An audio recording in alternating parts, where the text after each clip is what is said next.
अस्सलाम वालेकुम, आदाब। मैं सैयद जावेद हसन। दोस्तों, हम उम्मीद करते हैं कि मुख्यमंत्री उद्यमी योजना के बारे में आपने हमारा पिछला वीडियो देखा होगा। वीडियो में हमने आपको योजना और योजना के लिए ऑनलाइन आवेदन के संबंध में कुछ बुनियादी जानकारियां दी थी। ऑनलाइन आवेदन का सिलसिला 31 जुलाई तक जारी रहेगा। अगर आपने अब तक आवेदन नहीं किया है तो जल्द से जल्द ऑनलाइन फॉर्म भर दें। इस वीडियो में हम सरकार की तरफ से उद्यमी योजना को लेकर बढ़ती जा रही शिथिलता पर बात करने जा रहे हैं। ये मामला काफ़ी गंभीर है और इससे सरकार की नीयत पर सवाल उठता है। आपको बताते चलें कि वर्ष 2023-24 के लिए मुख्यमंत्री उद्यमी योजना के तहत आर्थिक सहायता के लिए चयनित ऐसे कई आवेदक हैं जिन्हें अब तक पहली किस्त की रकम भी नहीं मिली है। ऐसे ही एक आवेदक हैं मधुबनी जिले के नूरुल हसन। नूरुल हसन को मखाना प्रोसेसिंग का उद्यम शुरू करने के लिए 8.5 लाख रुपए की सहायता राशि मंजूर की गई। आप स्क्रीन पर देख सकते हैं, लिस्ट में नूरुल हसन का नाम दर्ज है। उद्यम कैसे शुरू किया जाए, इसके लिए इसी साल 12 से 18 फरवरी के बीच पटना स्थित उद्यमिता विकास संस्थान औद्योगिक क्षेत्र पाटलिपुत्र में 7 दिवसीय ट्रेनिंग हुई। मखाना प्रोसेसिंग उद्यम के लिए नूरुल हसन ने भी ट्रेनिंग ली। ट्रेनिंग आवासीय नहीं थी, इसलिए तमाम चयनित आवेदक एक हफ्ते तक अपने खर्च पर पटना में ठहरे रहे। ट्रेनिंग के दौरान चयनित आवेदकों को बताया गया था कि अपना उद्यम शुरू करने के लिए जल्द ही उन्हें 1.5 लाख की पहली किस्त दी जाएगी। लेकिन जुलाई का दूसरा हफ्ता खत्म होने को है, नूरुल हसन को पहली किस्त की राशि अब तक नहीं मिली। ये सारा किस्सा हम आपको नूरुल हसन के भाई सईदुल हसन के बयान के आधार पर सुना रहे हैं।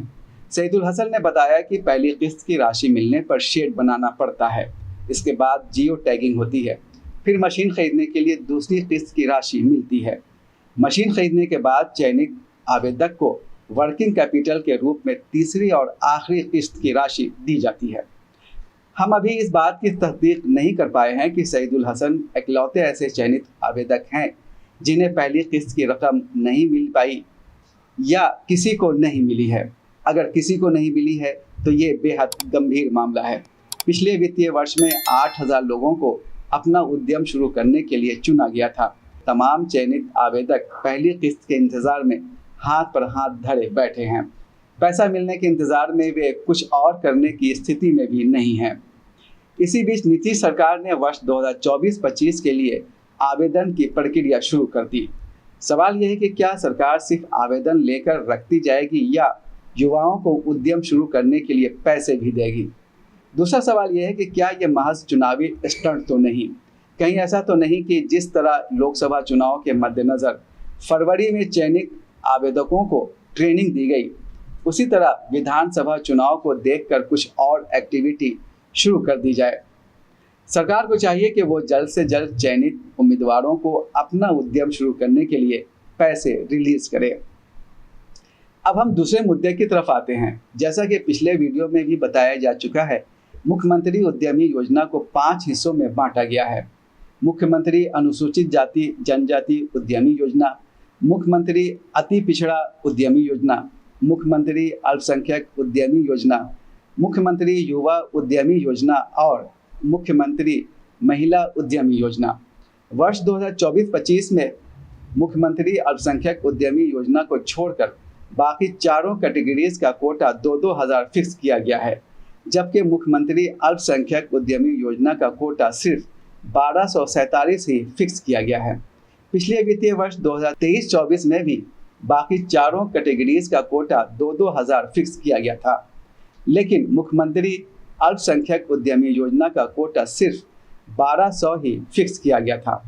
इस पर नूरुल हसन के भाई और नागरिक विकास केंद्र के बिहार इंचार्ज सईदुल हसन ने सवाल उठाया है।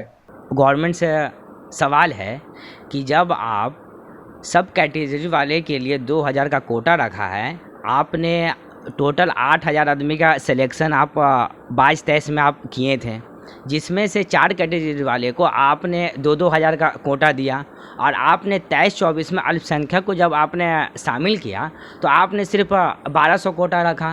तो हमारा सरकार से ये डिमांड है कि आपने सब कैटेगरी को अगर 2-2 हज़ार दिया है तो अल्पसंख्यक को भी आप 2000 दें कोटा, और फिर आपने 24-25 में भी आपने फिर वही गलती दोहरा रहे हैं। इस साल भी गवर्नमेंट ने क्या किया है, अल्पसंख्यक का कोटा जो है सिर्फ 1247 रखा है।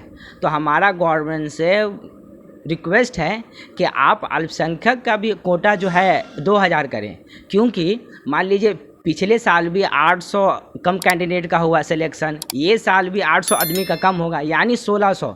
इट मीन्स 2 साल में लगभग 1600 आदमी को आप, अल्पसंख्यक आदमी को आप छोड़ रहे हैं। तो इससे नुकसान जो है अल्पसंख्यक का हो रहा है। तो गवर्नमेंट से एकदम मुतालबा है कि आप इक्वालिटी की नज़र में देखें, क्योंकि सच्चर कमेटी का भी रिपोर्ट और भी जो रिपोर्ट है ये कहता है कि अल्पसंख्यक की स्थिति जो है ST SC से भी लो है। तो आप फिर ये क्यों कर रहे हैं? क्योंकि आप तो ST SC वाले को 2018 से दे रहे हैं मुख्यमंत्री उद्यमी योजना के तहत, और अल्पसंख्यक को आपने 23-24 में किया शामिल, और साथ में कम कोटा दे रहे हैं। तो गवर्नमेंट से एकदम खास रिक्वेस्ट है कि जिस तरह आप चारों कैटेगरी वाले को 2-2 हज़ार दे रहे हैं, अल्पसंख्यक डिपार्टमेंट को भी जो है 2000 का कोटा दिया जाए। बिहार विधानमंडल का मानसून सत्र 22 जुलाई से शुरू हो रहा है।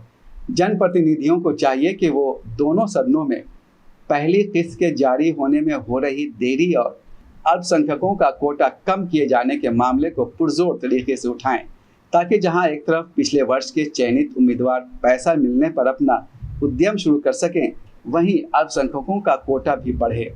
जातीय सर्वेक्षण की रिपोर्ट बताती है कि मुसलमानों की आबादी लगभग 18% है। अगले वीडियो के लिए दीजिए इजाज़त। अल्लाह हाफिज़।